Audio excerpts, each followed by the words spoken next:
This is the G.I. Joe 50th Anniversary Classic Clash 2-pack featuring Spirit, Iron Knife, and Storm Shadow.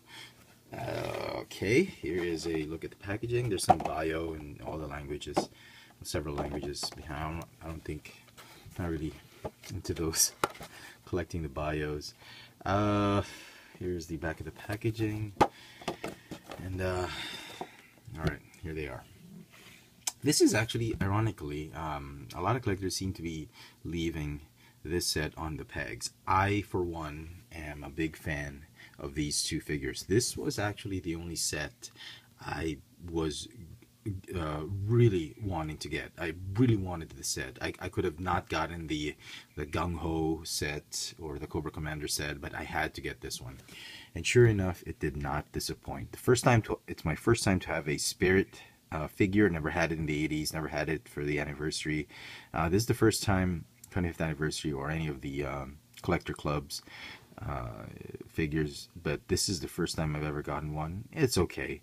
It's not as accurate as the 80s cartoons color scheme, but I'm pretty happy with it. It's like a desert Spirit version, not his usual blue and red. And this is Storm Shadow. This is one of my favorite Storm Shadow figures of all time back in the 80s. One thing I liked about this figure because he was part of the Joes. I'm a bit surprised why Hasbro still made him part of the Cobra Allegiance. I honestly thought that he was still with Cobra with that sleeveless uniform, but when he changed into this sort of urban ninja costume, he sided with the Joes temporarily just so he can redeem his debt or something like that. But I honestly thought he was with the Joes with this uniform. Anyway, let's start with Spirit. Here he is. It's a mix mash of several molds. I think from Pursuit of Cobra, Retaliation, and whatnot. Very nice. He's got a machete. Very nice. It's soft enough, but it's firm enough. It's not one of those very soft PVC material like this one. The knife is a little bit soft, but still firm. There's nowhere to put the knife or the machete. He has to hold it. He has a rifle that has a stock, but I think it's darts. Is it a dart shotgun of some sort? He doesn't hold the rifle as well as the knives because of the, I don't know, just the grip of his fists are a little bit too small. He's got some extra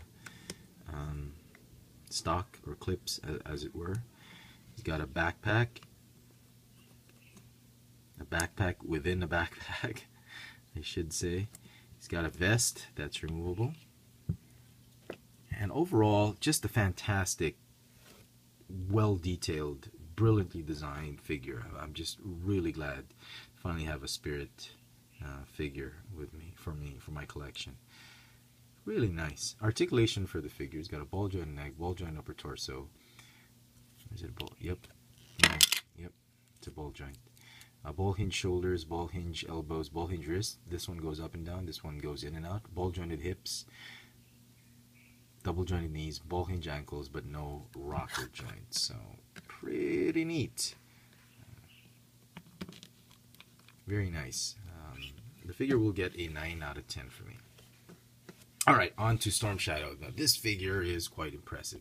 Albeit it is a redeco of the Red Ninja. I think the legs I think have been changed a bit, but the head, the body, even this one looks so much like the Red Ninja. Or the Black Ninja, Shadow Ninjas, whatever, back from Retaliation, from the Retaliation movie line. But very, very nice. I'm glad they made good use of the mold. He has the Wolverine Claws. I think this is a much better version because all the claws are separate and they're made of a little bit more firm PVC material. He's got the rope accessory. He's got the backpack, quiver. One of the arrows is removable. And put it on right there. And he's got his Hawkeye Storm Shadow bow that he doesn't quite hold very well. I don't know why. I think I'm using the wrong hand to hold it. It should be this hand because this is the arrow with the finger for the arrow, and I think he should be holding it with this hand. Ooh, it folds. I had no idea it could do that. My first time to get this. Very nice. I love that. Oh yeah, okay. He's definitely holding it with the wrong hand. And this one he can't hold it with this one. So I'm gonna put it there. So you should be holding it with this one. Very nice. It bends. So I guess you could store it somewhere. Nope. Just bends.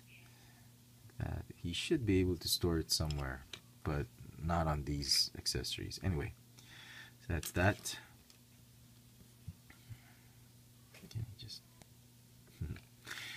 He also has an alternate backpack that has 2 katana blades. If I remember correctly, back in the 80s, he only had 1 katana blade for this backpack. I had that figure. One of my favorite figures, Storm Shadow figures, was that. Now they gave us 2. That's very nice. And it's not red. It's done in silver and gray. Very, very nice. And this backpack can be replaced. If you don't like the quiver, you can always have this one. Then he can be in all Wolverine mode. Like that. So, very, very nice. Articulation for the paint apps for the figure, not bad. The flesh tone is a little bit off. It kind of looks yellowish, but okay. I love those stripes on him. Articulation, he's got a ball joint neck, ball joint upper torso, ball hinge shoulders, ball hinge elbows, ball hinge wrists. This one goes in and out, and this one goes up and down. Ball jointed hips, thigh swivel, no thigh swivel, sorry, double jointed knees, ball hinge ankles, and this one has the rocker joint. So an updated Storm Shadow for your shelf. Very, very nice. Absolutely wonderful. This is going to get a 10 out of 10. The whole set for me is a 10 out of 10. I don't care what the other collectors are saying. I love this set. This is absolutely my favorite out of all the ones that have been released for this wave. Mainly because I'm biased with the figures, I suppose, but definitely a must pick up for G.I. Joe collectors out there. There you go, the G.I. Joe 50th Anniversary Classic Clash 2-pack featuring Spirit, Iron Knife, and Storm Shadow. Thanks for watching.